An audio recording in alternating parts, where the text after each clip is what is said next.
नमस्कार, आप देख रहे हैं CNBC आवाज और ये है खास मुलाकात। आज हम अपनी खास मुलाकात कर रहे हैं जयराम रमेश से, जिन्होंने अभी एक किताब लिखी है लेजिस्लेटिंग फॉर जस्टिस। भूमि अधिग्रहण कानून जो यूपीए सरकार ने 2013 में बनाया, उस पर इन्होंने एक ऑथर किया है मोहम्मद अली खान साहब के साथ। जयराम रमेश, आपकी अभी कुछ ही महीनों में ये दूसरी किताब आई है और दूसरा ये जो विषय है ये बड़ा ही विवादास्पद है। इस वक्त बहुत झगड़े हो रहे हैं इस पर। इस किताब के बारे में पहले आप अपने शब्दों में कुछ बताएं कि ये किताब क्या कहती है। 2013 में जो कानून बना, आम सहमति के बाद, 2 साल के विचार विमर्श के बाद, बातचीत के बाद, वो कैसे बना, क्यों बना, किस पृष्ठभूमि में बना, उसका विवरण है। ये किताब कोई राजनीतिक किताब नहीं है, ये इतिहास है, राजनीतिक इतिहास है। और 2013 का कानून सब लोग मानते हैं एक मील पत्थर था, क्योंकि 1894 का कानून को बदला, 119 साल पुराना कानून को बदला। बड़े संशोधन लाए गए मुआवजे के बारे में, पुनर्वासन और पुनर्व्यवस्थापन के बारे में, और कई बातचीत हुई। कंसेंट क्लॉज हुआ, सोशल इम्पैक्ट असेसमेंट हुआ। तो हर एक प्रावधान जो शामिल किए गए थे इसमें, उसकी पृष्ठभूमि क्या थी, क्या कारण था कि हम लोग इस कानून बनाए। तो ये एक विद्यार्थी के लिए, जनता के लिए 2013 का कानून कैसे बना, क्यों बना, उसका एक लंबा विवरण है। आप मूल रूप से लेखक हैं, अर्थशास्त्री हैं, तो जाहिर है कि ये किताब कंटेंट के लेवल पर बहुत अच्छी होगी। लेकिन अब पॉलिटिक्स की बात करते हैं। पॉलिटिक्स की बात यह है कि इस कानून के तहत 1 इंच जमीन एक्वायर हुई क्या ये कानून व्यवहारिक था, इसमें कमी नहीं थी, और उस कमी को अभी एनडीए सरकार दूर करने की कोशिश कर रही है। तो 360 डिग्री आप दूसरी तरफ चले गए हैं। अभी तक मुझे किसी ने ये बता नहीं पाए हैं कि एक प्रोजेक्ट मुझे बताइए जो 2013 के कानून के वजह से रुका पड़ा हुआ है। देखिए, मैं बता दूं हकीकत क्या है। राजनीति थोड़ा अलग से रखिए, राजनीति में आएंगे वापस। 1 जनवरी 2014 को ये कानून लागू हुआ। चुनाव घोषणा मार्च में हो गई। उसके बाद चुनावी प्रक्रिया शुरू हुई, नया सरकार आया। नए सरकार के 3 महीने के आने के अंदर गडकरी जी ने घोषणा कर दी कि ये 2013 के कानून में संशोधन लाए जाए। तो मेरे विचार में, अगर मेरी राजनीतिक विचार आप पूछे, सरकार पहले से ही मन बनाकर आ गई कि हम इसका संशोधन करेंगे। बड़ा आश्चर्य की बात है, क्योंकि 2013 में सभी पार्टियों ने इसको समर्थन दिया। आम सहमति के बाद ये कानून बना। हालांकि सूत्रधार कांग्रेस पार्टी थी। और एक और बात बता दूं, लोकसभा में सुषमा स्वराज जी ने 2 संशोधन पेश किए गए, वो शामिल किए गए। राज्यसभा में शिवराज सिंह चौहान के कहने पर 3 संशोधन लाए गए, वो भी शामिल किए गए। तो संजय, ये कहना कि 2013 के कानून के वजह से प्रोजेक्ट या परियोजनाएं रुके पड़े हुए हैं, मेरा ये विचार है, मैं मानता हूं ये बिल्कुल 100% गलत है। लगातार कोट किया गया है कि आपके खुद के मुख्यमंत्री पृथ्वीराज चौहान इस पर असहमति जता रहे थे। एक बात। और दूसरी बात, उन्होंने ये आशंका जताई कि जो मुआवजा हम 4 गुना बढ़ा रहे हैं ग्रामीण इलाकों में और शहरी इलाकों में दुगना कर रहे हैं, RNR की सुविधाएं जो हम दे रहे हैं, सोशल इम्पैक्ट असेसमेंट का प्रावधान जो किया गया है, वो भूमि अधिग्रहण का जो कॉस्ट है, भूमि अधिग्रहण के लिए जो समय लगता है, वो बढ़ेगा। मैं कहाँ इनकार कर रहा हूँ, आप इसको मान रहे हैं। मैंने पृथ्वीराज चौहान जी को सुना, भूपिंदर हुडा सिंह जी को सुना, सभी मंत्रियों को सुना, एक GOM गठन किया गया शरद पवार जी के नेतृत्व में। हम लोग ने सबको सुना, और ऐसा, जैसा कि मैंने कहा, सब यूनानिमिटी नहीं था, पर एक आम सहमति बना, कंसेंसस बना। इस कानून में दरअसल इन्होंने मुआवजे और रिहेबिलिटेशन को मजबूत करने की कोशिश की है। नहीं, मजबूत नहीं किया है। 1 मिनट, मुआवजा को बदला नहीं है। इस कानून के 4 स्तंभ हैं। एक कंसेंट, दूसरा सोशल इम्पैक्ट असेसमेंट, तीसरा मुआवजा और चौथा RNR। इन 4 में से मुआवजा बदला नहीं है, RNR बदला नहीं है, कंसेंट को बदला है, कमजोर किया है, और सोशल इम्पैक्ट असेसमेंट यानी कि सामाजिक प्रभाव मूल्यांकन को उन्होंने कमजोर किया। इस बदलाव के बावजूद किसी को भी कोर्ट में जाने का हक भी दिया है। सुनिए, वो 2013 के कानून में था, कोई मेहरबानी नहीं की गई है। 2000, सुनिए ना, 1 मिनट, आप समझने की कोशिश कीजिए सरकार की मानसिकता क्या है। क्योंकि मैंने राजनीति नहीं छेड़ा, आपने कहा हम राजनीति में आएंगे। मैं राजनीति की बात नहीं करना चाहता था, सिर्फ किताब के बारे में, पर आपने राजनीति लाया है, इसीलिए मैं आपको हकीकत बता दूं। 2013 के कानून में कोर्ट में अपील था। 31 दिसंबर 2014 को जब पहला अध्यादेश जारी किया गया, उस अध्यादेश में कोर्ट अपील निकाला गया। तब सुनिए, शिवसेना से आपत्ति जताई गई, अकाली दल ने आपत्ति जताई, सभी पार्टियों ने कहा आप क्या कर रहे हैं, ये एक लोकतांत्रिक तरीका नहीं है। तो दूसरे अध्यादेश में वो कोर्ट अपील रिस्टोर किया गया है, वो वापस लाया गया है। तो गडकरी जी का ये कहना है बात कि अगर सिंचाई की योजना है, अगर सड़क की योजना है जो बहुत क्रिटिकल है, जो उस गांव का पूरा भला करेगी, उसमें अगर कंसेंट का वो परसेंटेज हम मेंटेन करेंगे तो कभी काम हो ही नहीं पाएगा। सरकारी परियोजनाओं के लिए कंसेंट क्लॉज लागू नहीं होता। कंसेंट क्लॉज लागू होता है प्राइवेट कंपनियों के लिए या पीपीपी के लिए। सरकार कह रही है कि हम प्राइवेट कंपनियों के लिए 1 इंच भी जमीन एक्वायर नहीं करने वाले हैं। हकीकत क्या है संजय? स्थायी समिति जिसकी अध्यक्ष सुमित्रा महाजन थी, लोकसभा अध्यक्ष, बीजेपी के वरिष्ठ सांसद इंदौर से, स्टैंडिंग कमेटी की सिफारिश थी कि किसी भी परिस्थिति में निजी कंपनियों के लिए अधिग्रहण नहीं होना चाहिए, पीपीपी के लिए अधिग्रहण नहीं होना चाहिए। मैंने कहा कि ये अनरियलिस्टिक है। हमारे देश में कभी ऐसी परिस्थितियां आ जाती हैं जब सरकार को अधिग्रहण करना पड़ता है प्राइवेट कंपनियों के लिए। हालांकि मैं मानता हूं कि प्राइवेट कंपनियों के लिए जाके जमीन खरीदना चाहिए, पर अभी हम वो उस स्टेज में नहीं आ पाए हैं। 10 साल लगेंगे, 10 साल लगेंगे, 15 साल लगेंगे। तो इसीलिए हमने ये 80% कंसेंट का दरवाजा खोला, 70% पीपीपी के लिए। देखिए हुआ क्या है, आप लोगों को लग गया है कि एक वल्नरेबल मौका मिल गया है इस सरकार को घेरने का, तो आप लोग एक ऐसे संजय, मुझे हम तो सन्यासी संगठन नहीं है। नहीं है, बिल्कुल नहीं। हम तो एनजीओ नहीं है, हम एक राजनीतिक पार्टी है। मेरा सवाल बड़ा सिंपल है कि अभी जो ग्रोथ एजेंडा है उसमें आपकी कोई दिलचस्पी नहीं है। आपको लगता है कि सरकार को काम करने से रोको, क्योंकि अगर ये काम कर लेंगे तो हमारी पॉलिटिक्स नहीं चमकेगी। राजस्थान सरकार की संस्था रीको के पास 70,000 एकड़ पड़ा हुआ है, जिसमें से 30,000 से कम अलॉट हुआ है। डिफेंस डिपार्टमेंट के पास 60,000 एकड़ पड़ा हुआ है। हर एक राज्य सरकार जमीन का मालिक है, जमीन का भंडार पड़ा हुआ है जो एलोकेट नहीं हुआ है, जिसका इस्तेमाल नहीं हुआ है। जो जमीन आपने अधिग्रहण किया है पिछले 50 सालों में, उसका तो इस्तेमाल कीजिए। SEZ के नाम पर जो CAG की रिपोर्ट आई है 2 साल पहले, उससे साफ जाहिर है कि आधा से भी ज्यादा जमीन तो SEZ के नाम में अधिग्रहण किया गया। की सरकार ने बिल्कुल और बड़े पैमाने पर खड़ा किया। राजस्थान में जब मैंने आपको मिसाल दिया राजस्थान का, रीको का, जो 70,000 एकड़ अधिग्रहण किया गया है, वो कांग्रेस के जमाने में किया गया था और बीजेपी के जमाने में भी किया गया था। राजस्थान की छोड़िए, पूरे देश में जो SEZ का आप लोगों ने एक बड़ा कहानी खड़ी की, बिल्कुल सब बंद हुए, सब वापस हुए, सब कैंसिल हुए। तो बिजनेसमैन के लिए जमीन किसने ली? आप लोगों ने सरकार को क्यों तहमत दे रहे हैं? अगर आप देखें, पहला भाषण मैंने राज्यसभा में जो दिया था, मैंने कहा था SEZ पर सावधानी से हमको आगे बढ़ना होगा, क्योंकि ये रियल एस्टेट रैकेट बन सकता है। कितना और वही बना, वही तो मैं कह रहा हूँ। तो उस रैकेट को दोहराइए मत। तो सर, शीशे के घर में रह करके मोदी जी के ऊपर जो आप पत्थर चला रहे हैं कि इनका ग्रोथ एजेंडा डिरेल करो, ये सर पॉलिटिक्स नहीं है। 2013 के कानून में SEZ के लिए जो अधिग्रहण होता है, इसको अंदर शामिल किया गया है। अच्छा, एक बात, आपका कहना सही है कि आप सन्यासी संगठन नहीं है।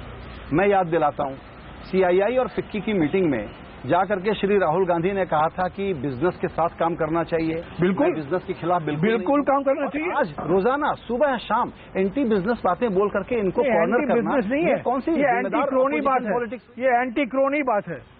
ये कुछ चुने हुए पूंजीपति हैं, मैं किसी का नाम नहीं लेना चाहता हूँ, चुने हुए पूंजीपतियों के बारे में हम बात कर रहे हैं।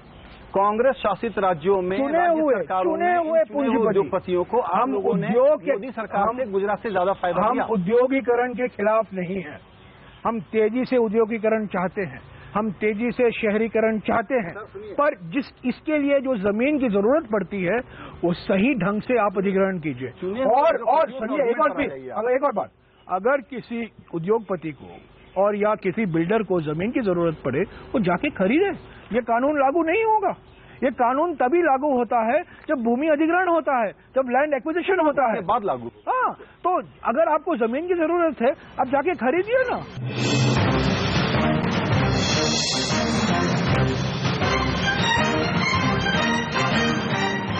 मेरा ये कहना है, जिन चुने हुए उद्योगपतियों की बात कर रहे हैं उनका खुद का फैक्चुअल रिकॉर्ड बताता है कि कांग्रेस के राज्य सरकारों में जिस तरीके से उनको सहूलियतें मिली और वो पनपे, वैसा मोदी जी के गुजरात में वो कभी नहीं पनपे। सर क्या बात कर रहे हैं? अभी देखिए, एक एक के बारे में मैं महाराष्ट्र बता दूं, मध्य प्रदेश बता दूं, राजस्थान बता दूं। एक एक पूंजीपति के बारे में बात करना उचित नहीं है, ठीक है? क्योंकि ये पूंजीपति मेरे भी दोस्त हैं। हाँ, मेरे अच्छे दोस्त हैं। मैं किसी भागता नहीं हूं, लेकिन अभी आप लोगों ने एंटी बिजनेस जो पूंजीपतियों को जो पक्षधार है ये सरकार और किसान विरोधी पक्षधार विपक्ष है, किसान विरोधी जो भावना इस संशोधन में प्रकट किया गया है, हम उसके खिलाफ है। हमारी आपत्ति राजनीतिक आपत्ति नहीं है जयराम, हमारी आपत्ति सिद्धांतिक आपत्ति है। आपकी सिद्धांतिक आपत्ति पर मैं आता हूं। आपकी सिद्धांतिक आपत्ति का संबंध पॉलिटिक्स से है और जहां गड़बड़ हो रही है कि अभी राहुल गांधी जिस तरह से लौट करके आए हैं कि इनको एंटी पुअर और खुद को प्रो पुअर और इनको प्रो बिजनेस और खुद को एंटी बिजनेस पेंट करो। चुनाव प्रचार में मोदी जी ने क्या प्रॉब्लम है सर? उसमें प्रॉब्लम मैं बताता हूं क्या है कि जिस प्रकार आप लोगों से भी ज्यादा पोवर्टेरियन पॉलिटिक्स चला रहे हैं नरेंद्र मोदी इस वक्त, कैसे नरेगा की जगह इनका जो चलेगा मुद्रा बैंक, जो जनधन चलेगा और डीबीटी से। अरे जनधन में जन है, धन नहीं है यार। धन आप समझने की कोशिश करो। जनधन में सिर्फ फर्जी अकाउंट खोले गए हैं, करोड़ों अकाउंट खोले गए हैं। मनरेगा में, जो आपने मनरेगा की बात की, मनरेगा में 10 करोड़ खाते खोले गए हैं जहां पैसा है। जनधन में खाता है, नाम है, पैसा है ही नहीं। जाएगा। आपको मैं क्या कहना यार, आएगा 10 साल बाद, 6 दिन आएंगे 10 साल बाद। सर मेरा पॉइंट आप लोग जो पॉलिटिक्स कर रहे हैं इस ट्रैप में मोदी जी को आप लोग नहीं फंसा पाएंगे। मैं ये आज इसलिए कह रहा हूं सिर्फ कि आपसे ज्यादा एफिशिएंटली गरीबों को वो पैसा देंगे और उनका वोट लेंगे। डायरेक्ट बेनिफिट ट्रांसफर, अपना पैसा अपना हाथ हम लाए, हमारी सरकार लाए। क्या करिए? ये सरकार आगे ले चल रही है। डीबीटी अच्छी बात है, आधार आगे ले चल रही है, अच्छी, हम उसका विरोध नहीं कर रहे हैं। स्टेट्समैनशिप है कि आप अच्छा प्रोजेक्ट है लागू कर रहे हैं। बिल्कुल। पार्टीजन प्रधानमंत्री ग्राम सड़क योजना की शुरुआत अटल बिहारी वाजपेयी जी ने की, ठीक है? 2000 में शुरू हुआ। 4000 करोड़ रुपया दिया जाता था हर साल पीएमजीएसवाई में। हम आए और जब मैं मंत्री था पीएमजीएसवाई के लिए 22,000 करोड़ रुपया दिया गया। पर मुझे कोई आपत्ति नहीं है मानने में कि पीएमजीएसवाई की शुरुआत अटल जी के समय हुआ था और हमने उसको आगे ले चला, बिल्कुल आगे बढ़ाया। देखिए, ये तो हो गई बात दूसरी। अब आता हूं मैं एक दूसरे विषय पर जिसको आप थोड़ा अवॉइड कर रहे हैं। क्या है? अपने अटैक से। वो है राहुल गांधी पार्ट टाइम है या अभी फुल टाइम? फुल टाइम है, फुल टाइम रहे हैं, फुल टाइम है और फुल टाइम रहेंगे। और टीवी मोमेंट क्रिएट करके लगता है मैराथन मैन है ये, 100 मीटर डैश के लिए नहीं है, और ये एक मैराथन मैन है। अपोजिशन की पॉलिटिक्स ये होगी कि अब आप जीएसटी का विरोध करेंगे जिस पर सब लोग सहमत हैं। सुनिए, जीएसटी का विरोध 5 साल किसने किया? इसलिए आप बदला लेंगे। इतिहास गवाह है कि नरेंद्र मोदी ने सिंगल हैंडेडली जीएसटी को आने में बाधा लगाए। अब आप 2009 में, मैं पूरी जिम्मेदारी के साथ कह रहा हूं, कर रहे हैं ना, मैं पूरे जिम्मेदारी के साथ कह रहा हूं, मैंने मुख्यमंत्री गुजरात नरेंद्र मोदी जी से बात की जीएसटी के बारे में, यशवंत सिन्हा से बात की, सुषमा स्वराज से बात की, अरुण जेटली से बात की। 2009 से देश इंतजार कर रहा है जीएसटी का, पर नरेंद्र मोदी जी ने तय कर लिया था कि जीएसटी नहीं आने देंगे। और आज वही नरेंद्र मोदी कह रहे हैं कि जीएसटी के बिना हिंदुस्तान की आर्थिक तरक्की। तो एडमिट करिए कि नहीं होगी। एडमिट करिए कि बदला नहीं सर, अब बदला नहीं है। बदला इंश्योरेंस बीमा विधेयक को समर्थन किसने दिया? और आज हम जीएसटी से अब क्या विरोध है? सुनिए ना, आप रज क्यों निकाल रहे हैं उसका? पिछले 10 महीने में 52 विधेयक पेश किए गए हैं, 52 विधेयक लाए गए हैं लोकसभा में। 52 विधेयकों में से 4 विधेयक स्टैंडिंग कमेटी को गए हैं। ये लोकतंत्र का विनाश है, ये लोकतंत्र का मर्डर है कि 52 विधेयक लाकर सिर्फ 4 आप स्थायी समिति को भेज रहे हैं। भाई समझिए तो पूरे पार्लियामेंट सदन में कैसे डिबेट चलता है, करिए, पार्लियामेंट सदन में कैसे डिबेट चलता है? जब महत्वपूर्ण विधेयक पेश किए जाते हैं वो स्टैंडिंग कमेटी को जाता है। भूमि अधिग्रहण का मिसाल लीजिए ना, 14 महीने लगे और अच्छा रिपोर्ट आया हमको, और उस रिपोर्ट की सिफारिशें 28 सिफारिशों में से 26 सिफारिश हमने माना। तो ये जो हत्या हो रही है, जानबूझकर लोकतंत्र की हत्या जो की जा रही है, उसके हम खिलाफ हैं। हम जीएसटी के खिलाफ नहीं हैं, हम जीएसटी चाहते हैं, पर जिस तरीके से जीएसटी लाया जा रहा है बिना स्टैंडिंग कमेटी को भेजकर, उसके हम खिलाफ। तो अभी अगर ये स्टैंडिंग कमेटी के लिए मान गए तो आप फिर बिल्कुल सहमत हैं? बिल्कुल स्टैंडिंग। सुनिए ना, तरीका बड़ा आसान है, पर अगर मानसिकता तानाशाही मानसिकता है, लोकतांत्रिक मानसिकता नहीं है, तो आप मानेंगे नहीं। भेजिए स्थायी समिति को, 2 महीने दीजिए, 2 महीने के अंदर हम अगला सेशन, मानसून सेशन जुलाई में होगा, जुलाई में रिपोर्ट पेश होगा, उस पर बहस होगी और आप जीएसटी पास करवाइए। 2 महीने में आसमान गिरेगा नहीं। 1 अप्रैल 2016 से लागू करना जरूरी है? कोई जरूरी नहीं है। जरूरी इसलिए है क्योंकि जेटली साहब ने कह दिया है, प्रेस्टीज इश्यू। हमने भी कहा था कि जीएसटी लागू होगा 1 अप्रैल 2010 से, 2010 से लागू होगा। वो 2017 हो सकता है, उसमें कोई आपत्ति नहीं है। 1 साल में आसमान नहीं गिर पड़ेंगे। मेरी जो समझ है, आप इकोनॉमिस्ट हैं, इस 1 साल में जब हम अपनी इकोनॉमी को फिक्स करने में लगे हुए हैं, तो ऐसा ऑब्स्ट्रक्शन। और जीएसटी का रेट क्या है संजय, मैं आपको पूछना चाहता हूँ। जीएसटी रेवेन्यू न्यूट्रल सुनिए ना, रेवेन्यू न्यूट्रल 27% होगा या रेवेन्यू न्यूट्रल 12% होगा, मुझे आज भी पता नहीं है। अगर 27% होगा तो जीएसटी को भूल जाइए। जीएसटी का कोई सकारात्मक असर नहीं होने वाला है। तो रियलिस्टिक अगर जीएसटी का असर सकारात्मक असर होना तो होना चाहिए 12 से लेकर 14। हम लो जीएसटी रेट चाहते हैं, पर यह बिल, क्योंकि हमारे बिल में काफी बदलाव लाए गए हैं, ये बिल स्थायी समिति को पेश की जाए, 2 महीने समय दिया जाए और उसके बाद जीएसटी पर बहस की जाए। आपको लगता है सरकार मानेगी? नहीं, सरकार मानने की तैयार नहीं है यार। सरकार की मानसिकता एक तानाशाही मानसिकता है। अच्छा, एक बात बताइए, आप जो ये तानाशाही मानसिकता वाला जो पॉलिटिक्स करना चाहते हैं, इसमें फंडामेंटल फॉल्ट बताता हूं मैं। क्या है? आप लोग जो पॉलिटिक्स इस वक्त शुरू कर रहे हैं, सरकार को 1 साल हुआ है। हाँ। आपका बिहार में, बंगाल में, तमिलनाडु में, कहीं यूपी में, कहीं कुछ रखा नहीं है। कितना डिसरप्शन करिएगा आप लोग? गलत है, एकदम गलत है। बिहार में हमारा मकसद, प्राथमिक मकसद सांप्रदायिक ताकतों को रोकना है। सर, ये मुहावरे अब बोरिंग हो गए हैं। नहीं, आपके लिए बोरिंग होंगे, जनता के लिए बोरिंग नहीं है। मैं जनता की बात कर रहा हूं। नहीं, जनता के लिए बोरिंग नहीं है। उनका कहना है कि अभी ग्रोथ चाहिए, नौकरी चाहिए और महंगाई को कंट्रोल करना चाहिए। ग्रोथ विद कम्युनल पोलराइजेशन, ध्रुवीकरण, समाज में ध्रुवीकरण करते जाओ। What I am trying to understand कि राहुल गांधी, मैं आपको एक उदाहरण देता हूं। आप ग्रोथ की बात कर रहे हैं ना। कल महाराजगंज में उत्तर प्रदेश के उपचुनाव के नतीजे आए हैं। उत्तर प्रदेश, जहां आप कह रहे हैं ना कांग्रेस उड़ गई है, हवा में उड़ गई है, हवा में उड़ता जाए मलमल, हो गया कांग्रेस का।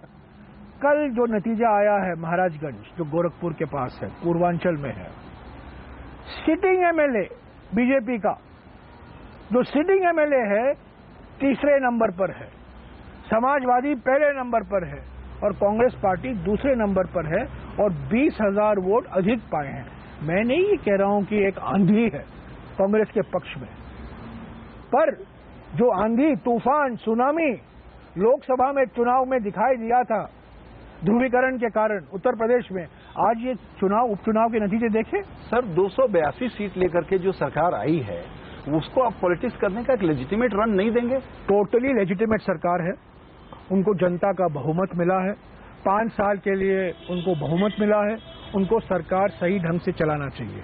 अगर वो सरकार सही ढंग से चला नहीं रही है, अगर उनकी नीतियां में हम कमी देखते हैं, अगर उनके नियत में हम कमी देखते हैं और अगर काम करने का तरीका तानाशाही तरीका है, तो हमारा कर्तव्य बनता है। देखिए, हमारे देश के राष्ट्रपति प्रणब मुखर्जी जी, जब वो कांग्रेस नेता हुआ करते थे, मैं उनके बहुत करीबी था, 25 साल से मैं उनके साथ काम करता था। तो मैंने उनको एक दिन कहा, जब अटल जी प्रधानमंत्री थे, मैंने कहा, प्रणब बाबू, रचनात्मक कोऑपरेशन की बात हो रही थी, don't you think we should play the role of a constructive cooperation, opposition? तो प्रणब बाबू हंसे और मुझसे कहा Yes, yes, yes. You are all intellectuals. But don't forget, job of an opposition party in a democracy is oppose, and oppose, expose, and depose. बिल्कुल, Oppose, expose, and depose. तो But democratically. तो आप लोग फिलहाल इसी रास्ते पर चलने वाले हैं। Democratically. आप लोग इसी रास्ते पर चलने वाले हैं और मोदी जी के गवर्नेंस जहां हमसे विचार विमर्श होगा, जहां हमसे रचनात्मक सहयोग मांगा जाएगा, जहां हमसे बातचीत होगी, हम बातचीत करने के लिए तैयार हैं। बिल्कुल। और ये बातचीत के लिए जब अपनी तरफ से पहल करेंगे तो आप बिल्कुल करेंगे। बिल्कुल, बिल्कुल। हम नहीं चाहते, देखिए ये जैसा कि आपने कहा, हकीकत क्या है, 2014 का जनादेश जो है, इनको एक स्पष्ट बहुमत मिला है। तो आपको थोड़ा इनको स्पेस देना चाहिए काम करने देने के लिए। एक साल बहुत नहीं करने दे रहे हैं। एक साल बहुत होता है। और जो 56 इंच की छाती